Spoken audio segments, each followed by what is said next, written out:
सुरो बकरा 2 नंबर लिखकर सर्च कीजिए, आ जाएगा। एक दूसरे एक को वध करो, इसी में तुम्हारे उत्पत्तिकार के समीप तुम्हारी भलाई है। फिर उसने तुम्हारी तौबा स्वीकार कर ली, वास्तव में वह बड़ा क्षमाशील दयावान है। एक अर्थात जिसने बछड़े की पूजा की है, उसे जो निर्दोष हो वह हत करे, यही दोषी के लिए क्षमा है। तफसीर इब्ने कसीर। तथा याद करो जब तुमने मूसा से कहा हम तुम्हारा विश्वास नहीं करेंगे जब तक हम अल्लाह को आंखों से देख नहीं लेंगे, फिर तुम्हारे देखते देखते तुम्हें कड़क ने धर लिया जिससे सब निर्जीव होकर गिर गए। फिर निर्जीव होने के पश्चात हमने तुम्हें जीवित कर दिया ताकि तुम हमारा उपकार मानो। और हमने तुम पर बादलों की छांव एक की तथा तुम पर मन्ना, दो और सलवा उतारा, तो उन स्वच्छ चीज़ों में से जो हमने तुम्हें प्रदान की हैं खाओ। और उन्होंने हम पर अत्याचार नहीं किया, परंतु वे स्वयं अपने ऊपर ही अत्याचार कर रहे थे। अधिकांश भाष्यकारों ने इसे तीह के क्षेत्र से संबंधित माना है। देखिए तफसीर कुर्तुबी 2। भाष्यकारों ने लिखा है कि मन्ना एक प्रकार का अति मीठा स्वादिष्ट गोंद था जो उसके समान रात्रि के समय आकाश से गिरता था, तथा सलवा एक प्रकार के पक्षी थे जो संध्या के समय सेना के पास हजारों की संख्या में एकत्र हो जाते, जिन्हें बनी इसराइल पकड़कर खाते थे। और याद करो जब हमने कहा कि इस बस्ती एक में प्रवेश करो, फिर इसमें से जहां से चाहो मनमानी खाओ और उसके द्वार में सजा करते सिर झुकाए हुए प्रवेश करो और क्षमा क्षमा कहते जाओ, हम तुम्हारे पापों को क्षमा कर देंगे तथा सुकर्मियों को अधिक प्रदान करेंगे। एक साधारण भाष्यकारों ने इस बस्ती को बैतुल मुकद्दस माना है। फिर इन अत्याचारियों ने जो बात इनसे कही गई थी उसे दूसरी बात से बदल दिया, तो हमने इन अत्याचारियों पर आकाश से इनकी अवज्ञा के कारण प्रकोप उतार दिया। तथा याद करो जब मूसा ने अपनी जाति के लिए जल की प्रार्थना की तो हमने कहा अपनी लाठी पत्थर पर मारो, तो उससे 12 एक सोते फूट पड़े और प्रत्येक परिवार ने अपने पीने के स्थान को पहचान लिया। अल्लाह का दिया खाओ और पियो और धरती में उपद्रव करते न फिरो। एक इस्राएल वंश के 12 कबीले थे। अल्लाह ने प्रत्येक कबीले के लिए अलग अलग सोते निकाल दिए ताकि उनके बीच पानी के लिए झगड़ा न हो। देखिए तफसीर कुर्तुबी। तथा याद करो जब तुमने कहा हे मूसा हम एक प्रकार का खाना सहन नहीं करेंगे, तुम अपने पालनहार से प्रार्थना करो कि हमारे लिए धरती की उपज साग, ककड़ी, लहसुन, प्याज, दाल आदि निकाले। मूसा ने कहा क्या तुम उत्तम के बदले तुच्छ मांगते हो? तो किसी नगर में उतर पड़ो, जो तुमने मांगा है वहां वह मिलेगा। और उन पर अपमान तथा दरिद्रता थोप दी गई और वे अल्लाह के प्रकोप के साथ फिरे। ये इसलिए कि वे अल्लाह की आयतों के साथ कुफ्र कर रहे थे और नबियों की अकारण हत्या कर रहे थे। ये इसलिए कि उन्होंने अवज्ञा की तथा धर्म की सीमा का उल्लंघन किया। वस्तुतः जो ईमान लाए तथा जो यहूदी हुए और नसारा ईसाई तथा साबी, जो भी अल्लाह तथा अंतिम दिन प्रलय पर ईमान लाएगा और सत्कर्म करेगा, उनका प्रतिफल उनके पालनहार के पास है और उन्हें कोई डर नहीं होगा और न ही वे उदासीन होंगे। 1:1 इस आयत में यहूदियों के इस भ्रम का खंडन किया गया है कि मुक्ति केवल उन्हीं के गिरोह के लिए है। आयत का भावार्थ यह है कि इन सभी धर्मों के अनुयायी अपने समय में सत्य आस्था एवं सत्कर्म के कारण मुक्ति के योग्य थे, परंतु अब नबी सल्लल्लाहु अलैहि वसल्लम के आगमन के पश्चात आप पर ईमान लाना तथा आपकी शिक्षाओं को मानना मुक्ति के लिए अनिवार्य है। और याद करो जब हमने तूर पर्वत को तुम्हारे ऊपर करके तुमसे वचन लिया कि जो हमने तुम्हें दिया है उसे दृढ़ता से पकड़ लो और उसमें जो आदेश निर्देश हैं उन्हें याद रखो ताकि तुम यातना से बच सको। फिर उसके बाद तुम मुकर गए, तो यदि तुम पर अल्लाह की अनुग्रह और दया न होती तो तुम क्षतिग्रस्तों में हो जाते। और तुम उन्हें जानते ही हो जिन्होंने शनिवार के बारे में धर्म की सीमा का उल्लंघन किया, तो हमने कहा कि तुम तिरस्कृत बंदर एक हो जाओ। यहूदियों के लिए यह नियम है कि वे शनिवार का आदर करें और इस दिन कोई संसारिक कार्य न करें तथा उपासना करें, परंतु उन्होंने इसका उल्लंघन किया और उन पर यह प्रकोप आया। फिर हमने उसे उस समय के तथा बाद के लोगों के लिए चेतावनी और अल्लाह से डरने वालों के लिए शिक्षा बना दिया। तथा याद करो जब मूसा ने अपनी जाति से कहा अल्लाह तुम्हें एक गाय वध करने का आदेश देता है, उन्होंने कहा क्या तुम हमसे उपहास कर रहे हो? मूसा ने कहा मैं अल्लाह की शरण मांगता हूं कि मूर्खों में से हो जाऊं। वह बोले कि अपने पालनहार से हमारे लिए निवेदन करो कि हमें बता दे कि वह गाय कैसी हो। मूसा ने कहा वह अर्थात अल्लाह कहता है कि वह न बूढ़ी हो और न बछिया हो, इसके बीच आयु की हो। अतः जो आदेश तुम्हें दिया जा रहा है उसे पूरा करो। वे बोले कि अपने पालनहार से हमारे लिए निवेदन करो कि हमें उसका रंग बता दे। मूसा ने कहा वह कहता है कि पीले गहरे रंग की गाय हो जो देखने वालों को प्रसन्न कर दे। वे बोले कि अपने पालनहार से हमारे लिए निवेदन करो कि हमें बताए कि वह किस प्रकार की हो। वास्तव में हम गाय के बारे में दुविधा में पड़ गए हैं और यदि अल्लाह ने चाहा तो हम उस गाय का पता लगा लेंगे। मूसा बोले वह कहता है कि वह ऐसी गाय हो जो सेवा कार्य न करती हो, न खेत भूमि जोतती हो और न खेत सींचती हो, वह स्वस्थ हो और उसमें कोई धब्बा न हो। वे बोले अब तुमने उचित बात बताई है। फिर उन्होंने उसे वध कर दिया। जबकि वे समीप थे कि ये काम न करें। और याद करो जब तुमने एक व्यक्ति की हत्या कर दी तथा एक दूसरे पर दोष थोपने लगे और अल्लाह को उसे व्यक्त करना था जिसे तुम छुपा रहे थे। अतः हमने कहा कि उस एक निहत व्यक्ति के शव को उस गाय के किसी भाग से मारो। एक इसी प्रकार अल्लाह मुर्दों को जीवित करेगा और वह तुम्हें अपनी निशानियां दिखाता है ताकि तुम समझो। भाष्यकारों ने लिखा है कि इस प्रकार निहत व्यक्ति जीवित हो गया और उसने अपने हत्यारे को बताया और फिर मर गया। इस हत्या के कारण ही बनी इस्राएल को गाय की बलि देने का आदेश दिया गया था। अगर वह चाहते तो किसी भी गाय की बलि दे देते, परंतु उन्होंने टाल मटोल से काम लिया, इसलिए अल्लाह ने उस गाय के विषय में कठोर आदेश दिया। फिर ये निशानियां देखने के बाद तुम्हारे दिल पत्थरों के समान या उनसे भी अधिक कठोर हो गए, क्योंकि पत्थरों में कुछ ऐसे होते हैं जिनसे नहरें फूट पड़ती हैं और कुछ फट जाते हैं और उनसे पानी निकल आता है, और कुछ अल्लाह के डर से गिर पड़ते हैं और अल्लाह तुम्हारे करतूतों से निश्चित नहीं है। क्या तुम आशा रखते हो कि यहूदी तुम्हारी बात मान लेंगे, जबकि उनमें एक गिरोह ऐसा था जो अल्लाह की वाणी तौरात को सुनता था और समझ जाने के बाद जानबूझकर उसमें परिवर्तन कर देता था, तथा जब वे ईमान वालों से मिलते हैं तो कहते हैं कि हम भी ईमान लाए, और जब एकांत में आपस में एक दूसरे से मिलते हैं तो कहते हैं कि तुम उन्हें वो बातें क्यों बताते हो जो अल्लाह ने तुम पर खोली एक हैं, इसलिए कि प्रलय के दिन तुम्हारे पालनहार के पास इसे तुम्हारे विरुद्ध प्रमाण बनाएं। क्या तुम समझते नहीं हो? 1 अर्थात मोहम्मद सल्लल्लाहु अलैहि वसल्लम पर।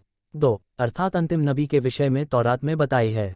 क्या वे नहीं जानते कि वे जो कुछ छुपाते तथा व्यक्त करते हैं वो सब अल्लाह जानता है। 2:78 तथा उनमें कुछ अनपढ़ हैं, वे पुस्तक तौरात का ज्ञान नहीं रखते परंतु निराधार कामनाएं करते तथा केवल अनुमान लगाते हों। 2:79 तो विनाश है उनके लिए एक जो अपने हाथों से पुस्तक लिखते हैं फिर कहते हैं कि ये अल्लाह की ओर से है ताकि उसके द्वारा तनिक मूल्य खरीदें। तो विनाश है उनके अपने हाथों के लेख के कारण और विनाश है उनकी कमाई के कारण। 1 इसमें यहूदी विद्वानों के कुकर्मों को बताया गया है। 2:80 तथा उन्होंने कहा कि हमें नरक की अग्नि गिनती के कुछ दिनों के सिवा स्पर्श नहीं करेगी। हे नबी, उनसे कहो कि क्या तुमने अल्लाह से कोई वचन ले लिया है कि अल्लाह अपना वचन भंग नहीं करेगा, बल्कि तुम अल्लाह के बारे में ऐसी बातें करते हो जिनका तुम्हें ज्ञान नहीं। 2:8 क्यों नहीं, जो भी बुराई कमाएगा तथा उसका पाप उसे घेर लेगा तो वही नारकीय है और वही उसमें सदावासी होंगे। 1 यहाँ यहूदियों के दावे का खंडन तथा नरक और स्वर्ग में प्रवेश के नियम का वर्णन है।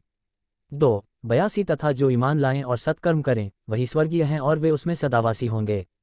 2:83 और याद करो जब हमने बनी इस्राएल से दृढ़ वचन लिया कि अल्लाह के सिवा किसी की इबादत वंदना नहीं करोगे तथा माता पिता के साथ उपकार करोगे और समीपवर्ती संबंधियों, अनाथों, दीन दुखियों के साथ और लोगों से भली बात बोलोगे तथा नमाज की स्थापना करोगे और ज़कात दोगे, फिर तुम में से थोड़े के सिवा सबने मुंह फेर लिया और तुम अभी भी मुंह फेरे हुए हो। 2:84 तथा याद करो जब हमने तुमसे दृढ़ वचन लिया कि आपस में रक्तपात नहीं करोगे और न अपनों को अपने घरों से निकालोगे, फिर तुमने स्वीकार किया और तुम उसके साक्षी हो। 2:85 फिर तुम वही हो जो अपनों की हत्या कर रहे हो तथा अपनों में से एक गिरोह को उनके घरों से निकाल रहे हो और पाप तथा अत्याचार के साथ उनके विरुद्ध सहायता करते हो, और यदि वे बंदी होकर तुम्हारे पास आएं तो उनका अर्थदंड चुकाते हो, जबकि उन्हें निकालना ही तुम पर राम अवैध था। तो क्या तुम पुस्तक के कुछ भाग पर ईमान रखते हो और कुछ का इनकार करते हो? फिर तुम में से जो ऐसा करते हो तो उनका दंड क्या है, इसके सिवा कि सांसारिक जीवन में अपमान तथा प्रलय के दिन अति कड़ी यातना की ओर फेरे जाएं, और अल्लाह तुम्हारे करतूतों से निश्चित नहीं है। 1 मदीने में यहूदियों के 3 कबीलों में बनी कैनुका और बनी नज़ीर मदीने के अरब कबीले खज़रा के सहयोगी थे और बनी कुरैज़ा औस कबीले के सहयोगी थे। जब इन दोनों कबीलों में युद्ध होता तो यहूदी कबीले अपने पक्ष के साथ दूसरे पक्ष के साथ ही यहूदी की हत्या करते और उसे बेघर कर देते थे, और युद्ध विराम के बाद पराजित पक्ष के बंदी यहूदी का अर्थदंड देकर ये कहते हुए मुक्त करा देते कि हमारी पुस्तक तौरात का यही आदेश है। इसी का वर्णन अल्लाह ने इस आयत में किया है। तफसीर इब्ने कसीर, उन्होंने ही आखिरत परलोक के बदले सांसारिक जीवन खरीद लिया, अतः उनसे यातना मंद नहीं की जाएगी और न उनकी सहायता की जाएगी। 2:87 तथा हमने मूसा को पुस्तक तौरात प्रदान की और उसके पश्चात निरंतर रसूल भेजे, और हमने मरियम के पुत्र ईसा को खुली निशानियां दी और रूहुल कुदुस एक द्वारा उसे समर्थन दिया। तो क्या जब भी कोई रसूल तुम्हारी अपनी मनमानी के विरुद्ध कोई बात तुम्हारे पास लेकर आया तो तुम अकड़ गए? अतः कुछ नबियों को झुठला दिया और कुछ की हत्या करने लगे। 1 रूहुल कुदुस से अभिप्रेत फरिश्ता जिब्रील अलैहिस्सलाम हैं, तथा उन्होंने कहा कि हमारे दिल तो बंद एक हैं, बल्कि उनके कुफ्र इनकार के कारण अल्लाह ने उन्हें धिक्कार दिया है, इसीलिए उनमें से बहुत थोड़े ही ईमान लाते हैं। 1 अर्थात नबी की बातों का हमारे दिलों पर कोई प्रभाव नहीं पड़ता, और जब उनके पास अल्लाह की ओर से एक पुस्तक कुरान आ गई जो उनके साथ की पुस्तक का प्रमाणकारी है, जबकि इससे पूर्व वे स्वयं काफिरों पर विजय की प्रार्थना कर रहे थे, तो जब उनके पास वह चीज़ आ गई जिसे वे पहचान भी गए, फिर भी उसका इनकार कर एक दिया, तो काफिरों पर अल्लाह की धिक्कार है। एक आयत का भावार्थ ये कि मोहम्मद सल्लल्लाहु अलैहि वसल्लम के इस पुस्तक कुरान के साथ आने से पहले वह काफिरों से युद्ध करते थे, तो उन पर विजय की प्रार्थना करते और बड़ी व्याकुलता के साथ आपके आगमन की प्रतीक्षा कर रहे थे, जिसकी भविष्यवाणी उनके नबियों ने की थी, और प्रार्थनाएं किया करते थे कि आप शीघ्र आएं, ताकि काफिरों का प्रभुत्व समाप्त हो और हमारे उत्थान के युग का शुभारंभ हो। परंतु जब आप आ गए तो उन्होंने आपके नबी होने का इनकार कर दिया, क्योंकि आप बनी इसराइल में नहीं पैदा हुए। फिर भी आप इब्राहीम अलैहिस्सलाम ही के पुत्र इस्माइल अलैहिस्सलाम के वंश से हैं, जैसे बनी इसराइल उनके पुत्र इसराइल की संतान है। अल्लाह की उतारी हुई पुस्तक का इनकार करके बुरे बदले पर इन्होंने अपने प्राणों को बेच दिया, इस द्वेष के कारण कि अल्लाह ने अपना प्रदान प्रकाशना अपने जिस भक्त पर चाहा उतार दिया। अतः वे प्रकोप पर प्रकोप के अधिकारी बन गए, और ऐसे काफिरों के लिए अपमानकारी यातना है। एक अर्थात कुरान। दो भक्त अर्थात मोहम्मद सल्लल्लाहु अलैहि वसल्लम को नबी बना दिया, और जब उनसे कहा जाता है कि अल्लाह ने जो उतारा एक है, उस पर ईमान लाओ, तो कहते हैं हम तो उसी पर ईमान रखते हैं जो हम पर उतरा है, और इसके सिवा जो कुछ है उसका इनकार करते हैं, जबकि वह सत्य है और उसका प्रमाणकारी है जो उनके पास है। कहो कि फिर इससे पूर्व अल्लाह के नबियों की हत्या क्यों करते थे, यदि तुम ईमान वाले थे तो। अर्थात कुरान पर। तथा मूसा तुम्हारे पास खुली निशानियां लेकर आए, फिर तुमने अत्याचार करते हुए बछड़े को पूज्य बना लिया। फिर उस दृढ़ वचन को याद करो जो हमने तुम्हारे ऊपर तूर पर्वत को उठा कर लिया। हमने कहा पकड़ लो जो हमने दिया है तुम्हें दृढ़ता से और सुनो। तो उन्होंने कहा हमने सुना और अवज्ञा की, और उनके दिलों में बछड़े का प्रेम पिला दिया गया उनकी अवज्ञा के कारण। हे नबी, आप कह दीजिए बुरा है वह जिसका आदेश दे रहा है तुम्हें तुम्हारा ईमान, यदि तुम ईमान वाले हो। हे नबी, आप कह दीजिए यदि तुम्हारे लिए विशेष है परलोक का घर सारे लोगों को छोड़कर, तो तुम कामना करो मौत की, यदि तुम सत्यवादी है। और वे कदापि उसकी कामना नहीं करेंगे उनके करतूतों के कारण, और अल्लाह अत्याचारियों से अधिक सूचित है। तुम इन्हें सबसे बढ़कर जीने का लोभी पाओगे और मिश्रणवादियों से भी। इनमें से प्रत्येक व्यक्ति चाहता है कि उसे 1,000 वर्ष की आयु मिल जाए, हालांकि ये लंबी आयु भी उसे यातना से बचा नहीं सकती, और अल्लाह देखने वाला है जो वे कर रहे हैं। हे नबी, कह दो कि जो व्यक्ति जिब्रील का शत्रु है तो रहे, उसने तो अल्लाह की अनुमति से इस संदेश कुरान को आपके दिल पर उतारा है, जो इससे पूर्व की सभी पुस्तकों का प्रमाणकारी तथा ईमान वालों के लिए मार्गदर्शन एवं सफलता का शुभ समाचार है। यहूदी केवल रसूलुल्लाह सल्लल्लाहु अलैहि वसल्लम और आपके अनुयायियों ही को बुरा नहीं कहते थे, वे अल्लाह के फरिश्ते जिब्रील को भी गालियां देते थे कि वह दया का नहीं प्रकोप का फरिश्ता है, और कहते थे कि हमारा मित्र मीकाइल है। हिंदी अनुवाद जो अल्लाह तथा उसके फरिश्तों और उसके रसूलों और जिब्रील तथा मीकाइल का शत्रु हो, तो अल्लाह उन काफिरों का शत्रु है। आयत का भावार्थ यह है कि जिसने अल्लाह के किसी रसूल, चाहे वह फरिश्ता हो या इंसान, से बैर रखा, तो वह सभी रसूलों का शत्रु तथा कुकर्मी है। इब्नी और हे नबी, हमने आप पर खुली आयतें उतारी हैं, और इनका इनकार केवल वही लोग एक करेंगे जो कुकर्मी हैं। एक इब्ने अब्बास रज़ियल्लाहु अन्हुमा कहते हैं कि यहूदियों के विद्वान इब्ने सूरिया ने कहा, हे मोहम्मद सल्लल्लाहु अलैहि वसल्लम, आप हमारे पास कोई ऐसी चीज़ नहीं लाए जिसे हम पहचानते हों, और न आप पर कोई खुली आयत उतारी गई कि हम आपका अनुसरण करें। इस पर यह आयत उतरी।